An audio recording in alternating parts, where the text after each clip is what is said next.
Unë mendoj që ndrimi i trajnerëve dhe secili trajner ka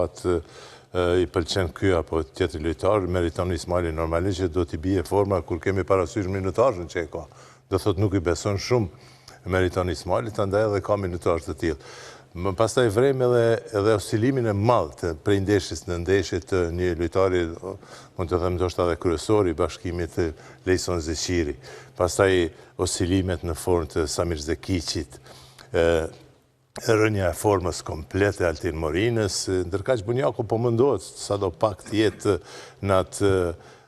nivelin e tij siç e kemi parë gjithmonë. Mirë, po ndryshimet e mëdha që janë bërë edhe në rolin e trajnerit, unë kam thënë në atë emision kur kam qenë bashkë me Altinin, kam thënë që edhe Trepça e ka pas një seri të tillë para 2 apo 3 kampionateve, kur ka qenë 7-0, më pastaj vjen deri te rënja e formës. Ndrimin e lojtarëve, derisa ne kemi kritikuar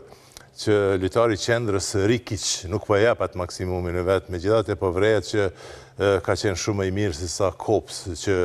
është rikthyer në basketbollin e Kosovës, kështu që siç tha Altini, Mekinis është një lojtar i cili do t'i mungojë shumë bashkimit, mirë po nuk është vërejtur në këto ndeshjet e fundit, nga se ndoshta edhe ka pasur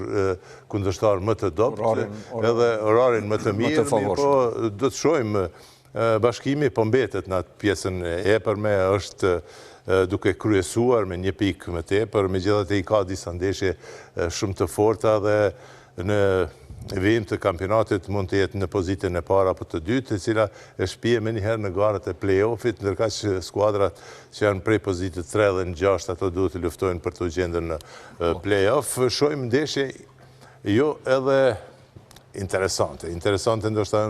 janë për ne, mirë po shikueshmëria është shumë e vogël, nuk di cila është arsyeja, shumë prej nesh kur bisedojmë kështu jashtë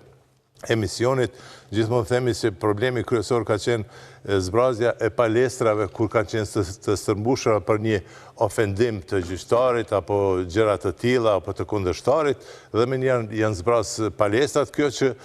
ka ndikuar sidomos te ata dashamirë të basketbollit, të cilin vinë të shohin basketboll dhe në momentin